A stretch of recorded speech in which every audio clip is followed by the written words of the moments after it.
The year is 2013. Most of us were either 6 or 7. People just left the theater after watching Iron Man 3.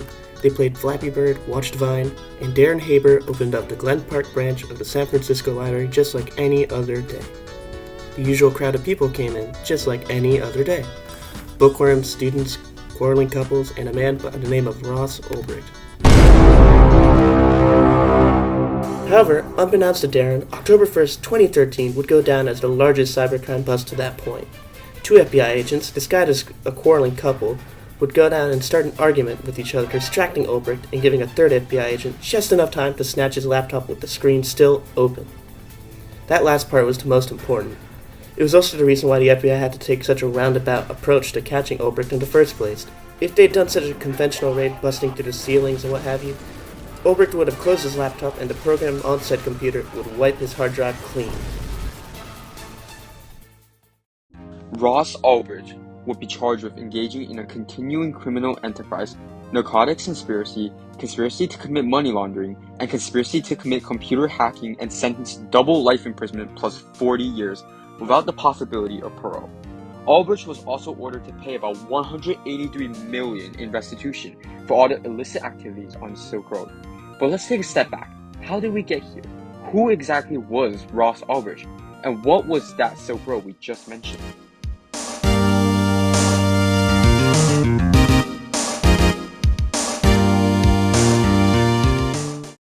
Let's start with the basics. Ross William Ulbricht was born on March 27, 1984, in Austin, Texas. He wasn't exactly an exemplar student, to say, but he was good enough to get a full scholarship to the University of Texas and graduated with a degree in physics in 2006. Afterwards, he would do all sorts of stuff to see what stuck. He would day trade, but that didn't work. He would try to fix video game MMO economics, but that would also not work. Finally, along with his friend Donnie Palmertree, they started an online bookseller together called Good Wagons Books in May of 2010. This plan was going swimmingly at first, and it made enough scraps to get by. But then Donnie left the company, and Ross's girlfriend left him. Now, he was alone with no one there to give him external inputs on his ideas of how to make money. But by the end of 2010, the new CEO of Good Wagons was looking beyond the book business. On this LinkedIn page, Ross wrote that he wanted to use economic theory as a means to abolish the use of coercion and aggression amongst mankind, and subsequently created a website where people could buy anything anonymously with no trail whatsoever that could lead back to them. However, this type of business would obviously not be allowed on the normal Boy Scout run-of-the-mill internet. The only logical place to host such a site is, of course, the dark web. Let's run that back again. What's the dark web? Created in 2000, the dark web is like the World Wide Web, but its content exists on darknets, overlay networks, that are created to form distributed, decentralized information storage and retrieval systems, yada yada yada. We're not software majors. We don't have to know this stuff. The main takeaways are that A, you need a special software to access the dark web. B, it's anonymous. C, it's a big network used for all sorts of stuff, just like the normal web. That Ulbricht would akin to a certain Han Dynasty transcontinental trade system called the Silk Road. Ring a bell? So, how did the Silk Road work? Well, actually it worked like any other e-commerce site. The seller would list an item on the Silk Road. The listing would then be sent to a network of servers that comprised the marketplace, where a buyer could browse whatever they wanted. Once they found what they wanted, they would buy it, and the Silk Road would get a cut. So in short, drug dealer lists a drug, buyer buys a drug, the drug gets shipped, and they all live happily ever after. Cheers! The only difference between the Silk Road and, say, Amazon or eBay was that all purchases were made with Bitcoin. Ross had discovered Bitcoin during his forays into trading. The value of Bitcoin based only on market factors unattached to any central bank aligned with the site's philosophy as well as its needs. Since Bitcoin was decentralized, it allowed complete anonymity to the patrons of the Silk Road. The only thing the world could see is that a transaction was made by someone, somewhere else through the blockchain system, without any knowledge of who they were. Overall, perfect for any would-be drug dealers or sellers alike.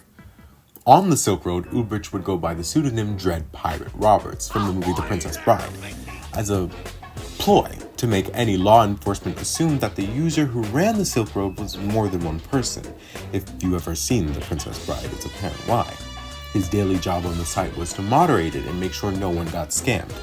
Overall, it was a pretty good deal, and Ross would make about $8 million a month. With numbers that big, it's only inevitable that it would all come crashing down. Oh my God!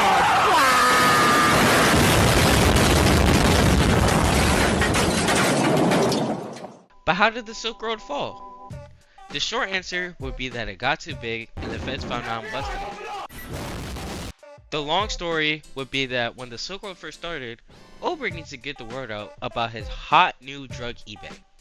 To do this, he would create ads on various surfing websites and forums. On most of these sites, he would go by the username Altoid. But what email would he use to register these accounts under? None other than his personal Gmail account, roguebook84@gmail.com. To confirm their suspicions about Ulbricht, the FBI would then infiltrate the Silk Road's monitoring team using personal chat logs between Ulbricht and the undercover mod to narrow down his location to Pacific Standard Time based on his online activity hours. These two pieces of information were enough for the feds to find their guy, and after that, the rest is history. Boom boom. The Silk Road would be seized by the government using Ross's computer to take down the site from the inside and change the site from looking like this to this. With all the assets gone, Bitcoin exchange rates plummeted, leading to most market analysts to assume that cryptocurrency was mainly used for illicit activities. The site itself would be gone, but its impact would remain. It would equally show the world the power of cryptocurrencies as a viable form of currency, as well as stain its reputation for years to come. It would also start a new chapter in the government's war on drugs, as the digital landscape would become a new field of drug commerce. Hundreds of imitation sites would pop up in the wake of the Silk Road's downfall. Every time the government sees one of the sites, new ones will pop up in its place like an endless game of whack-a-mole. Sites were becoming more brazen with their advertising too, knowing that every day could be their last. They didn't fear getting caught by the law. To show how widespread this problem is, here is a tutorial on how to go to an active drug site.